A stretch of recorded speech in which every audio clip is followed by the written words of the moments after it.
පද්ධති සංවර්ධන ව්‍යාපෘතියක අවශ්‍යතා එකතු කර ගැනීමේ ක්‍රමයක් requirement gathering method එකක් ලෙස ඉතා බහුලව භාවිත වන්නේ පහසදාන් කුමක්ද? නිරීක්ෂණය, ප්‍රශ්නාවලිය, සමුඛ පරීක්ෂණය, ලේඛන මගින් තොරතුරු එකතු කර ගැනීම, නියම තත්ත්ව කාර්යයේ යෙදීම. වැඩිපුරම බහුලවම භාවිත වෙන්නේ ඇත්තරම සම්මුඛ පරීක්ෂණය. උදාහරණයකට දැන් අපි බලමු හිතන්න කවුරු හරි ක්ලයන්ට් කෙනෙක් ආව ඕගොල්ලන්ගේ වෙබ්සයිට් එකක් හදාගන්න. එහෙම නැත්නම් ඕගොල්ලන්ට කියලා මොකක් හරි software එකක් develop කරගන්න. එතකොට අපි වුණත් එහෙම නැත්නම් ඔයා වුණත් කියන්නේ ක්ලයන්ට් එන්න ඇවිල්ලා හම්බෙන්න අපේ ඔෆිස් එකට එන්න අපේ ගෙදරට එන්න අහවල් තැනට එන්න අපි මේක කතා කරමු.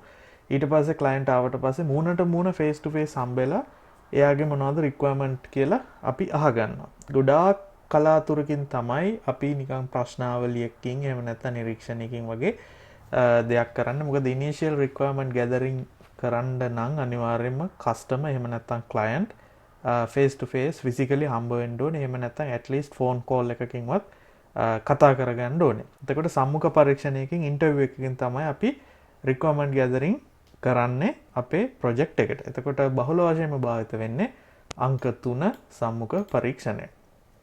42 පාත සදාන් ක්‍රියාකාරකම් සලකා බලන්න. ABC කියලා දීලා තියෙනවා. ඉහත සඳහන් කවරක් පද්ධති සංවර්ධන ව්‍යාපෘතියක පද්ධති විශ්ලේෂණ අධීරයේදී සිදු කරයිද? හරි. පද්ධති විශ්ලේෂණ අධීර කියන එක ඉස්සෙල්ලා අපි මොකක්ද කියලා බලලෙමු. මේ ABC කියන කරුණු තුන කතා කරන්න කලින් ඕගොල්ලෝ දන්නවා software development life cycle එකේ ප්‍රධාන කොටස් 7ක් තියෙනවා. ඒකේ දෙවෙනි එක තමයි සිස්ටම් ඇනලිසිස් එහෙම නැත්නම් පද්ධති විශ්ලේෂණය කියලා කියන්නේ. ඒතර පද්ධති විශ්ලේෂණයට කලින් පද්ධතිය හඳුනා ගැනීම හැවත් විමර්ශනය කරනවා, ඉන්වෙස්ටිගේෂන් එක කරනවා. ඒ ඉන්වෙස්ටිගේෂන් එක කරද්දි තමයි අපි ඇත්තටම ශක්‍යතා අධ්‍යයනය ආදී දේවල් කරන්නේ. හරි. ශක්‍යතා අධ්‍යයනයත් කාරණා කොටස් 4කින් කරනවා. හරි. ඊට පස්සේ තමයි පද්ධති විශ්ලේෂණයට එන්නේ. එතකොට අපි බලමු සිලබස් එකේ පද්ධති විශ්ලේෂණයට දීලා තියෙන අර්ථ දැක්වීම. මේකෙදි කියන්නේ ශක්‍යතා වාර්තාව. ඔයගොල්ලෝ දන්නා ශක්‍යතා වාර්තාවක් කියන්නේ කොතරම් දුරට ඒ පද්ධතිය යම්කිසි ආයතනයකට ගැලපෙනවද. එහෙම නැත්නම් ඒකෙදි මොනවද එන ගැටලු කියන එක හදාරන එක තමයි ශක්‍යතා අධ්‍යයනයකින් කරන්නේ. හරි.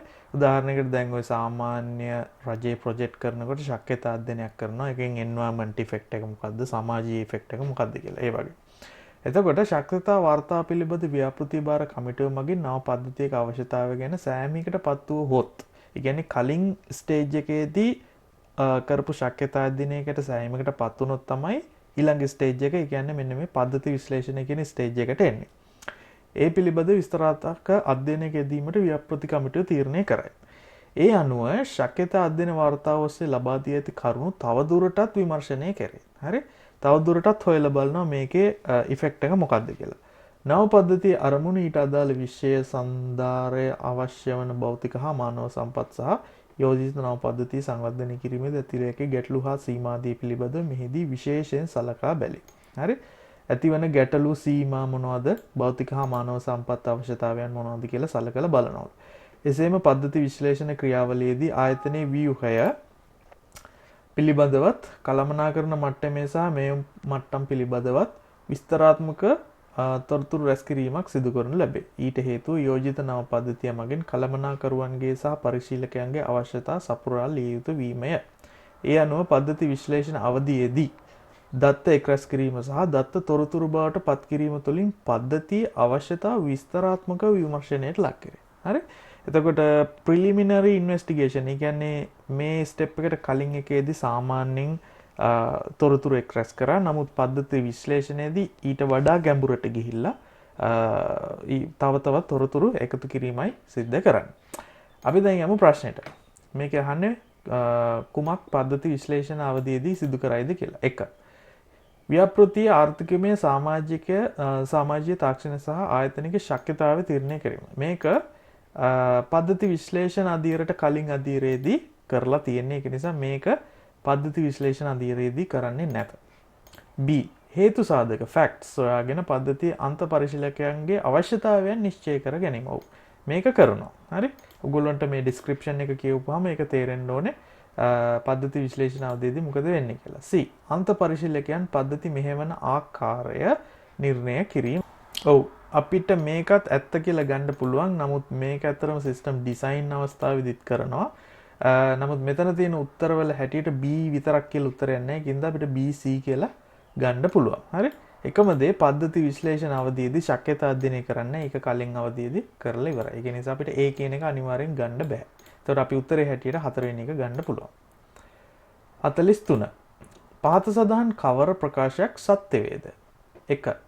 YouTube යනු business to customer සේවාවක අන්තර්ගතයේ සපයන content provider වේ. 2. google.com යනු B2C සේවාවක වෙබ් ద్వාරයක වෙබ් පෝර්ටල් සඳහා උදාහරණයකි. 3.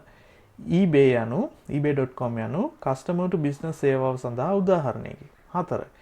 e-බැංකු කරන සේවාව යනු B2C සේවාව යටතේ තොරතුරු තරකරුවන් වේ. donets.lk යනු B2G සේවාව සඳහා උදාහරණයකි. හොඳයි. අපි පළවෙනි එක ගත්තොත් YouTube යනු business to customer එහෙම නැත්නම් business to client සේවාව අන්තර්ගත සේවාවක අන්තර්ගත සපයන්නෙකු content provider වේ. ඔව්. මේක අපිට ඇත්තරම සත්‍ය හැටියට ගන්න පුළුවන්. මේක C2C හැටියට ගන්නත් පුළුවන්. හරි? මොකද YouTube කියන්නේ content provide කරන platform එකක්.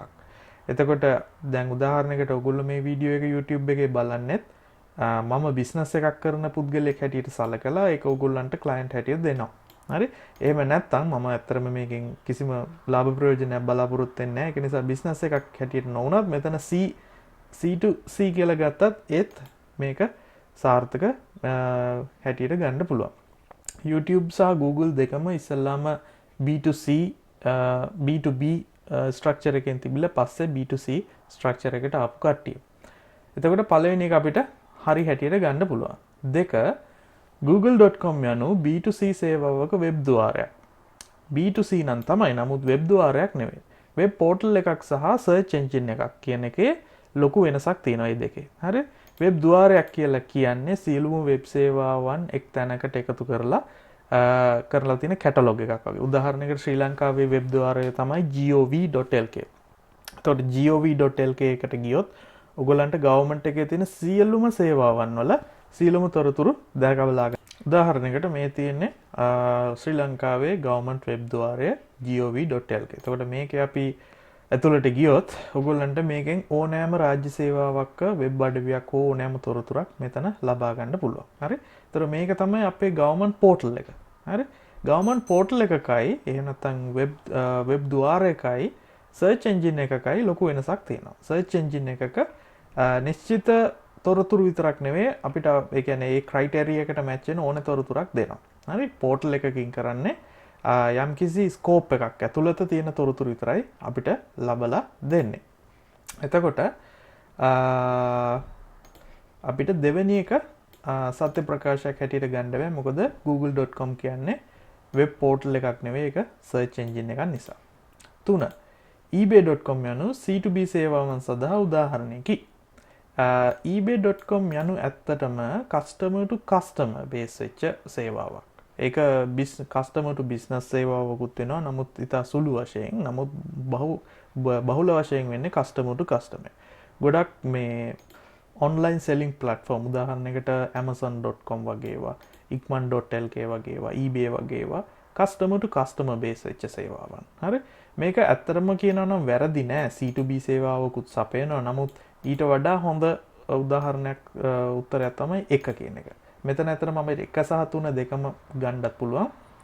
කොයි විදිහට උත්තර දෙයිද දන්නේ නැහැ මකින් ස්ක්‍රීන් වල. නමුත් අපි මෙතන ප්‍රධාන වශයෙන් ebay.com කියන්නේ C2C සේවාවක් නිසා අපි ඒක වැරදි හැටියට සලකමු. 4. e-බැංකු කරන සේවාව යනු B2C සේවාව යටතේ තොරතුරු තරකරුවන් නෙවෙයි. information brokersලා නෙවෙයි. හරි? මෙතන අතර කලින් එකේ වගේ තමයි B2C සේවාවක් තමයි සපයන්නේ. නමුත් information brokersලා නෙවෙයි. හරි? information brokersලා හැටියට අපිට සලකන්න පුළුවන් Google, Facebook වගේ ඒවා. නමුත් බැංක් එකක details එහෙම කවදාවත් පිට කෙනෙකුට ලබා දෙන්නේ නැති නිසා information brokers හැටියට සලකන්න බෑ. අංක 5 donets.lk යනු B2G සේවාවක් සඳහා උදාහරණයකි. B2G සේවාවක් නෙවෙයි, ඒක G2C සේවාවක්. government to client එහෙම නැත්නම් customer. එතකොට business to government සේවාවක් සපයන වෙබ්සයිට් එකක් නෙවෙයි. donets.lk කියන්නේ ශ්‍රී ලංකා විභාගික දෙපාර්තමේන්තුවේ වෙබ් අඩවිය.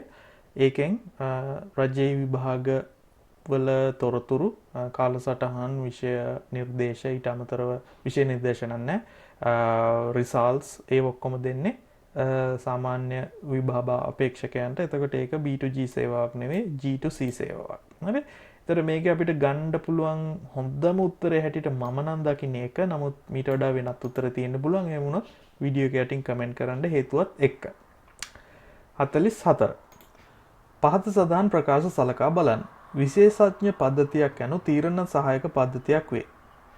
විශේෂඥ පද්ධතිවලදී පිළිතුරක් සඳහා හේතු ලබාගත හැකිය. මාර්ගගත වෛද්‍ය සහායක පද්ධතියක් යනු විශේෂ පද්ධතියකට විශේෂඥ වෙන්න ඕනේ. මෙතන පද්ධතියකට උදාහරණයක් වේ. D.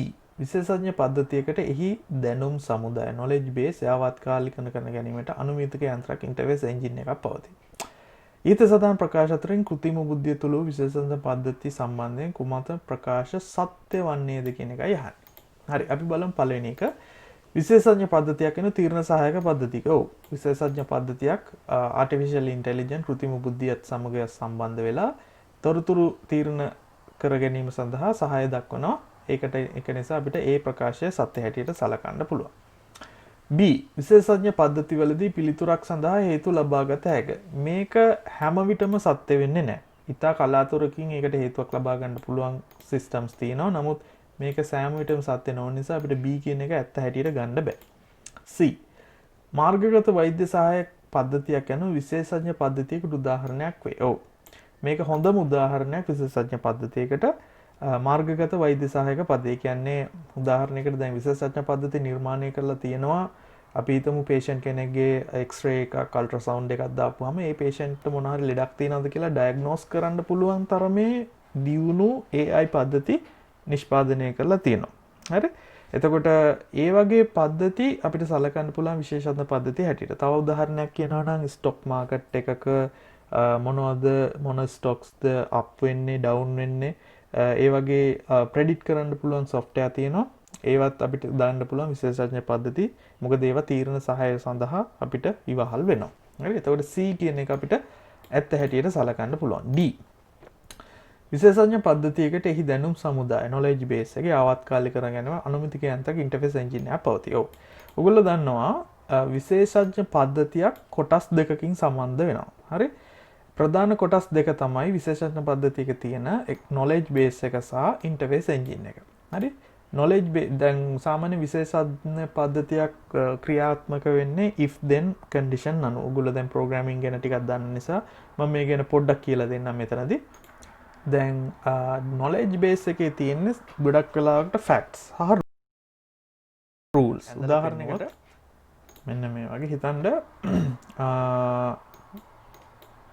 අපි database එකේ තියෙනවා human. මේක තමයි rule එක. ඒ කියන්නේ එහෙම නැත්නම් fact එකක් මේක. human සමානයි අපි හිතමු mortal. එහෙම නැත්නම් පණ තියෙනවා. mortal. හරි? එතන මේක ඇවිල්ලා rule එකක්. හරි? human ඒ කියන්නේ මිනිස්සෙක් නම් පණ තියෙන්න ඕනේ කියන එක. හරි? එතන මේක ගබඩා වෙලා තියෙන්නේ ඇත්තටම knowledge base එකේ. හරි? මේ expert system එක knowledge base එක. එතකොට interface engine එකකින් කරන්නේ interface engine එකට හම්බ වෙනවා මොකක් හරි database එකේ තිබිලා තව හිතන්න අපි හිතමු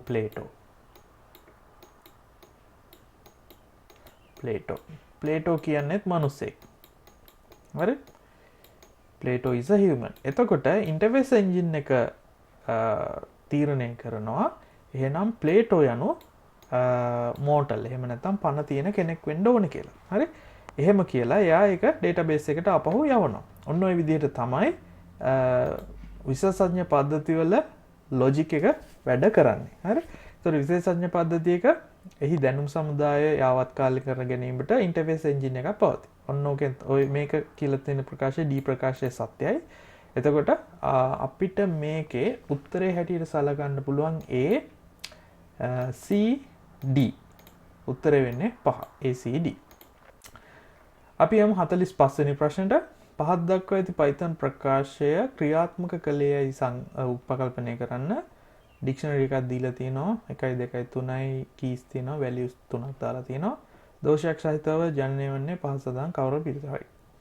A equal D2. ඒ කියන්නේ දෙවනි කී එකේ වැලියු එක මෙතන print කරන්න කියලා. ඒකේ ප්‍රශ්නයක් නැහැ. පේන තරමට දෙවැනි එක D1 equal 1 2 3. ඒ කියන්නේ D1 එකේ value එක 1 2 3 කියලා තියෙනවා. එතකොට 76 අයින් වෙලා ඒකට 1 2 3 කියලා වැටෙයි. ඒකෙත් කිසි ප්‍රශ්නයක් නැහැ.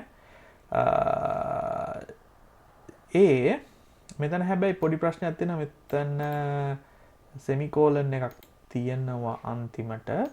නමුත් ඒක එච්චර ගැටලුවක් නැහැ. මොකද dictionary වලට semicolon එකක් තිබ්බ කියලා ප්‍රශ්නයක් නැහැ. ඒක ඔගොල්ලෝ ඕනනම් කෝඩ් එක ගහලා බලන්න. මේක A print කරලා බලන්න. ඊට පස්සේ ඒකේ කිසි error එකක් එන්නේ නැහැ. තුන්වෙනි එක A equal D 1 කියලා දාලා තියෙනවා. දැන් මෙතන කරලා තියෙන්නේ මට පේන විදිහට value එකක් set කරන්න ගිහිල්ලා. නමුත් මෙතන මේ විදිහට syntax එක වැරදි. හරි? මේ විදිහට value එකක් setup කරන්න බෑ dictionary වල. ඔයගොල්ලන්ට මතක නැත්නම් dictionary video එක බලන්න Python සිංහල video series එකේ. එතකොට තුන්වෙනි එක වැරදි හැටියට ගන්න පුළුවන්. හතරවෙනි එක A equal D dot keys කියලා function එකක් තියෙනවා. ඒක call කරලා තියෙනවා. එතකොට මේකෙන් ඔක්කොම dictionary D කියන dictionary එකේ තියෙන keys ටික. ඒ කියන්නේ මේකේ output එක එන්නේ 1 2 3 කියලා. හරි? මොකද keys වලට දාලා තියෙන 1 2 3 කියලානේ. ඒකයි. පහ A equal D dot values. values කියන්නේ function එකක්. මේකෙන් call කරලා තියෙන්නේ D කියන dictionary එකේ ඔක්කොම values ටික මේකට දාලා තියෙනවා. 76 77 78. හරි? එතකොට මෙන්න මේ values ටික D කියන එකේ තියෙන values ටික print වෙයි. A කියන එක print කරොත්. එතකොට තුන්වෙනි එක අපිට වැරදි හැටියට ගන්න පුළුවන්.